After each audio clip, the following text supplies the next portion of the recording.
Welcome back to our channel guys the Vardi crew. आज की video में हम डिटेल में डिस्कस करेंगे स्टेप बाय स्टेप कैसे आप मैनीटोबा प्रोविंशियल नॉमिनी प्रोग्राम के लिए अप्लाई कर सकते हैं।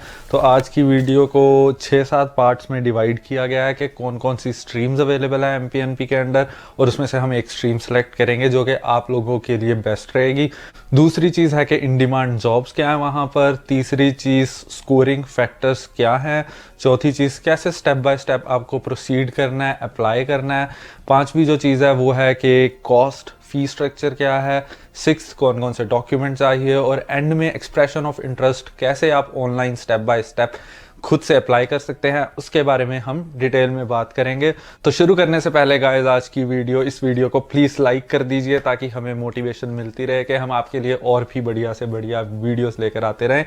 और अगर आप हमारे चैनल पर नए हैं तो हमारे चैनल को सब्सक्राइब कर दीजिए, क्योंकि हम अपने चैनल पर पूरी जर्नी कवर कर रहे हैं कि A to Z कैसे आप खुद से ऑनलाइन अप्लाई कर सकते हैं कनाडा की PR के लिए, एक्सप्रेस एंट्री के अंडर, PNP के अंडर, और भी बहुत सारी वीडियोस। जो सारी वीडियो सीरीज का लिंक आपको इस वीडियो के एंड में मिल जाएगा। चलिए गाइस आज की वीडियो शुरू करते हैं पहली चीज़ के साथ, जो कि है कि 3 मेन कैटेगरीज है एमपीएनपी के अंडर। पहली है स्किल्ड वर्कर स्ट्रीम, दूसरी है इंटरनेशनल एजुकेशन स्ट्रीम, तीसरी है बिजनेस इन्वेस्टर स्ट्रीम। तो आज की वीडियो में हम स्किल्ड वर्कर स्ट्रीम के बारे में डिटेल में बात करेंगे। और ये जो कैटेगरी है ये आगे 2 कैटेगरीज में डिवाइडेड है, जो कि है skilled workers in Manitoba and skilled worker in overseas. क्योंकि जो ये हम सीरीज बना रहे हैं वो है उन लोगों की हेल्प करने के लिए कि जो करंटली इंडिया में रह रहे हैं, जॉब कर रहे हैं, जिन्होंने इंडिया में स्टडी की, वो कैसे कनाडा की PR ले सकते हैं। तो आज की वीडियो में हम सारा कवर करेंगे स्किल्ड वर्कर्स ओवरसीज के बारे में। तो अब बात करते हैं इन डिमांड ऑक्यूपेशन लिस्ट के बारे में, जिसका लिंक आपको इस वीडियो के डिस्क्रिप्शन में मिल जाएगा। और अगर आप उस लिंक पर जाओगे आपको सेम वही दिखेगा जो मैं अभी लैपटॉप पर चेकआउट कर रहा हूँ, कि इसके अंदर 9 उन्होंने फर्दर कैटेगरीज डिवाइड की हुई है according to occupation, according to field, ताकि आपको ढूंढना ईजी रहे कि आपका जो ऑक्यूपेशन टाइटल है वो इन डिमांड ऑक्यूपेशन लिस्ट में आता है या नहीं आता। फॉर एग्जाम्पल जैसे यहाँ पर है बिजनेस फाइनेंस, या फिर अप्लाइड साइंसेज, हेल्थ ऑक्यूपेशन, और जैसे 6th पॉइंट भी दिया है कि सेल्स एंड सर्विस ऑक्यूपेशन। तो बहुत सारी इसके अंदर आपको जॉब टाइटल्स दिखेंगे, जिसका मतलब है कि मैनीटोबा में बहुत ज़्यादा डिमांड भी है और बहुत सारे डिफरेंट ऑक्यूपेशन वालों को भी वो PR जो कि है PNP वो दे रहे हैं। तो जैसे कि फॉर एग्जांपल मेरा बैकग्राउंड है इंजीनियरिंग का, मैं सॉफ्टवेयर इंजीनियर की जॉब करता हूँ फुल टाइम। तो अगर मैं natural and applied sciences and related occupation के अंदर जाऊँ तो यहाँ पर देखते हैं कि सॉफ्टवेयर इंजीनियर है भी या नहीं। तो गाइस यहाँ पर मुझे मिल गया सॉफ्टवेयर इंजीनियर एंड डिज़ाइनर्स, जिसका के है NOC कोड 2173। इसका मतलब है कि अगर आप सॉफ्टवेयर इंजीनियर हैं तो आप तो इसमें अप्लाई कर ही सकते हैं, बट अगर आपका इसके अलावा कोई और बैकग्राउंड है तो आप डिस्क्रिप्शन में जाकर उस लिंक से सारे आप चेकआउट कीजिए कि आपका जो जॉब टाइटल है वो इस लिस्ट में है या नहीं। और इसके साथ ही ना गाइज इन्होंने मिनिमम CLB भी दिया हुआ है। जैसे कि अगर सॉफ्टवेयर इंजीनियर्स हो आप तो आपको सिर्फ 5 चाहिए CLB। तो मुझे लगता है इसका इक्विवेलेंट होगा IELTS में अराउंड 5 बैंड्स ईच, जो कि बहुत ही बढ़िया है। इसका मतलब है कि अगर आपका मिनिमम 5 बैंड्स भी आ रहे हैं आप तब भी एलिजिबल हो अप्लाई करने में। ऐसे ही गाइज और भी बहुत सारे बेनिफिट्स हैं एमपीएनपी के अंडर अप्लाई करने में, और धीरे धीरे आपको पता भी चलता रहेगा कि आप एलिजिबल हो या नहीं जैसे जैसे आप वीडियो देखते रहोगे। तो गाइज मैं रिकमेंड कर रहा हूँ अभी के वीडियो को एंड तक ज़रूर देखना। अगर आप एलिजिबल चलते गए जैसे जैसे आगे आगे तो वीडियो आप एंड तक उसके बाद ज़रूर देखना, क्योंकि इसके अंदर ना बहुत सारे ऐसे एडवांटेज हैं एमपीएनपी के अप्लाई करने के, जो कि आपको वीडियो देखते देखते धीरे धीरे पता चलते रहेंगे। तो अब गाइज बात करते हैं दूसरी चीज़ की, जो कि है स्कोरिंग फैक्टर। अब स्कोरिंग फैक्टर भी बहुत ही इंपॉर्टेंट है, और स्कोरिंग फैक्टर का जो लिंक है ना immigratemanitoba.com का, उसका भी आपको डिस्क्रिप्शन में मिल जाएगा। आप वहाँ जाके खुद से चेक कर सकते हैं कि आपके कितने पॉइंट्स बनते हैं। और जो मिनिमम पॉइंट्स चाहिए इसके अंडर वो हैं 60 पॉइंट्स आउट ऑफ 100। अब देखते हैं कि 5 वो कौन से फैक्टर्स हैं जिसके अंदर आपको पॉइंट्स मिलते हैं। पहला फैक्टर है गाइस लैंग्वेज प्रोफिशिएंसी, मतलब कि आइल्स का एग्ज़ाम। तो अगर इसमें आपके मिनिमम CLB 4 भी है ना, मतलब कि अगर आपके आइल्स में सिर्फ 4 बैंड भी आ रहे हैं ना, आप तब भी आइल्स वाला जो है ना मिनिमम जो आपको चाहिए वो आपको मिल जाएंगे, और उसके पॉइंट्स हैं 12। और अगर आपका CLB 7 है, जिसका मतलब अराउंड 7 बैंड्स होगा, तो तब आपको मिलेंगे अराउंड 18 पॉइंट्स। इसके बाद जो दूसरा फैक्टर है गाइस वो है एज का, कि अगर जैसे आपकी एज 21 to 45 के बीच में है तो आपको उसके 10 पॉइंट्स मिलेंगे। और तीसरा फैक्टर है वर्क एक्सपीरियंस का। अगर मैं बात करूं फॉर एग्जांपल 3 इयर्स आपका वर्क एक्सपीरियंस है, उसके आपको 12 पॉइंट्स मिलेंगे। उसके बाद जो एजुकेशन है, अगर आपने मास्टर्स की है तो उसके हैं हाईएस्ट 25 पॉइंट्स इसके अंडर। और एडेप्टेबिलिटी, पांचवी चीज़, ये बहुत ही ज़रूरी है गाइस।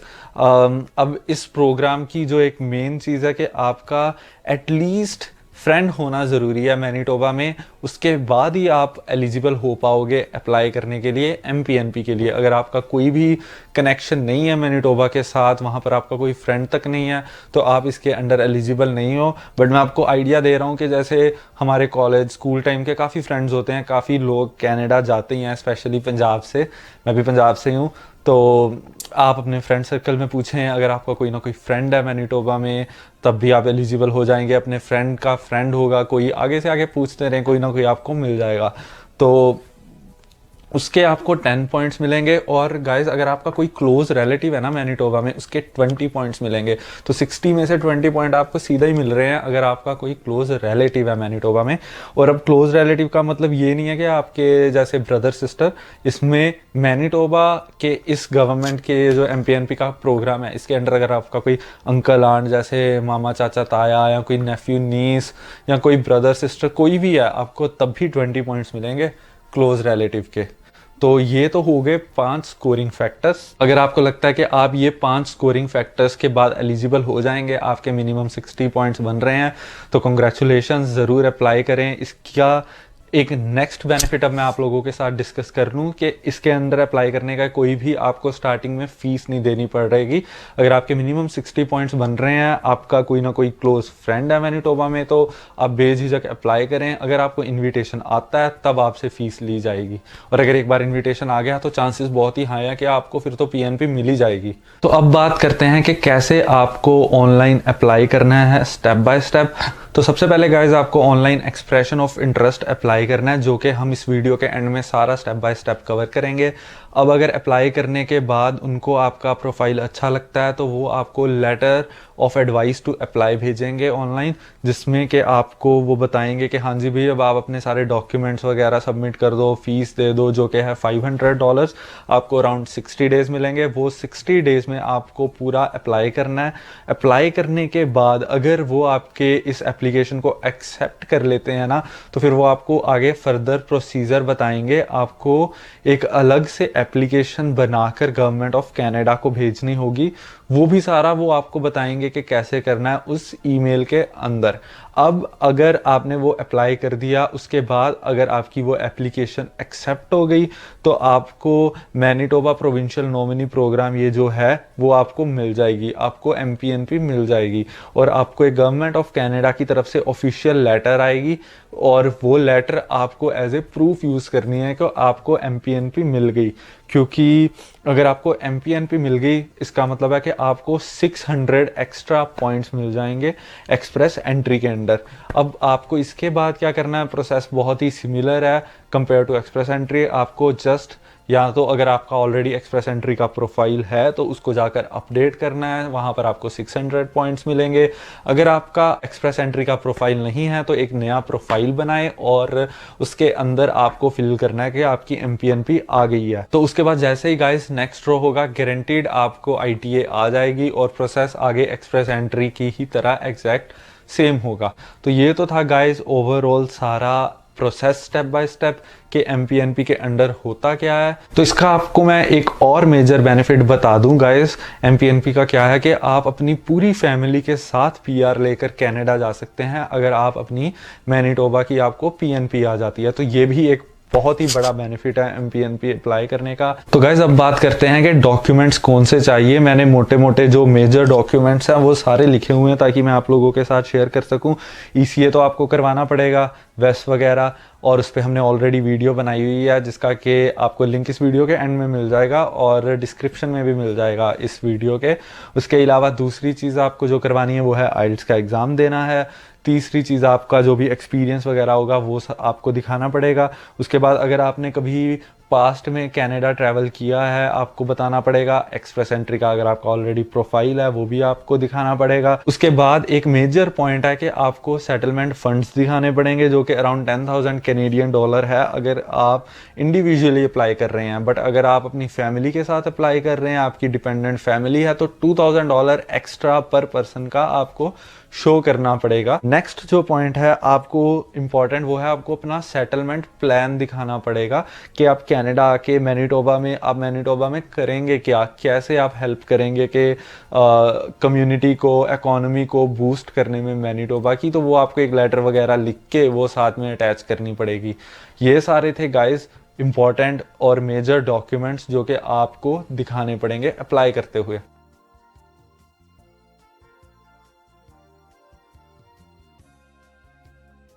तो अब गाइस हम अप्लाई करने जा रहे हैं ऑनलाइन एक्सप्रेशन ऑफ इंटरेस्ट पर, और जो ये अभी पेज खुला हुआ है इसका लिंक भी आपको डिस्क्रिप्शन में मिल जाएगा। यहाँ पर आपको स्टेप 1 पर जाना है, submit an expression of interest पर। यहाँ पर जाने के बाद ये सब हम डिस्कस कर चुके हैं, तो आप सीधा जाकर क्रिएट एन ईओआई पर क्लिक करें, और यहाँ पर आप क्योंकि न्यू यूज़र हैं, न्यू यूज़र पर क्लिक करने के बाद आपको मिलेगा ये पेज। यहाँ पर आप इंफॉर्मेशन अपनी फिल करें अच्छे से।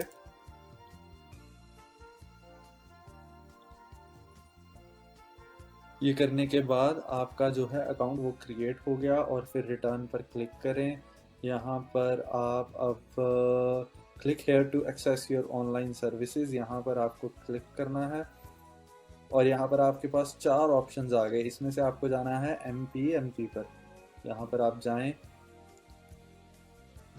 और आप क्योंकि खुद से अप्लाई कर रहे हो, एजेंट से नहीं, एप्लीकेंट पर क्लिक करके जाएं नेक्स्ट, और यहाँ पर अपनी सारी इंफॉर्मेशन आपको स्टेप बाय स्टेप भरनी है। By expressing my interest in MPNP, I certify that I have the intent of settling in Manitoba. Yes, यहाँ पे yes करना बहुत ही ज़रूरी है कि आप शो कर रहे हो कि आप मैनीटोबा में ही रहोगे अगर आपकी PNP आ गई। I'm interested in MPNP for skilled worker और business, क्योंकि हम skilled worker में interested आए, हमने किया यहाँ पे क्लिक। आर यू मैरिड, अगर आप नहीं मैरिड तो नो लिख दें, अगर हैं तो यस लिख दें। मैंने अभी फ़िलहाल के लिए नो कर दिया। Do you or your spouse have a pending immigration application? No. फिर आपने क्या प्रीवियसली रेफ्यूज़ल मिला है आपको? नो, बिकॉज आई एज्यूम कि आप पहली बार अप्लाई कर रहे हो। What is your country of residence? वो है इंडिया। और अपना आपका जो भी है वो यहाँ पर भर दें। मैंने अभी एग्जांपल के लिए 2 to 60 भर दिया। वेरीफाई करने के बाद with in the last 2 years taken, आपने क्या ऑफिशियल टेस्ट लिया है? यस। कौन सा लिया है? आइल्स। और फिर यहाँ पे आप अपने स्कोर भर दें। मेरा जो स्कोर आया था इंडिया से जब मैंने अप्लाई किया था, तो अभी मैं वही भर रहा हूँ। आपका जो स्कोर आया होगा आपने यहाँ पर वो भरना है। ये सब भरने के बाद आपको क्लिक करना है नेक्स्ट पे।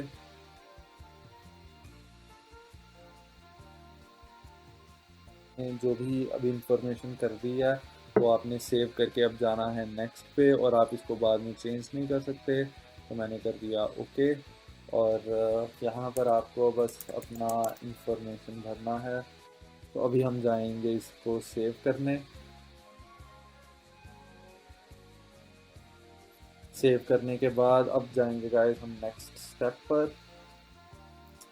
यहाँ पर कुछ क्वेश्चन हैं, अभी हम स्टेप बाय स्टेप डिस्कस करेंगे कि क्या आपको पहले कभी रेफ्यूजल लगा? नहीं। Have you been remove from Canada? No. क्या आपको पहले इनविटेशन टू अप्लाई आया है अंडर स्ट्रेटेजिक इनिशिएटिव? नहीं।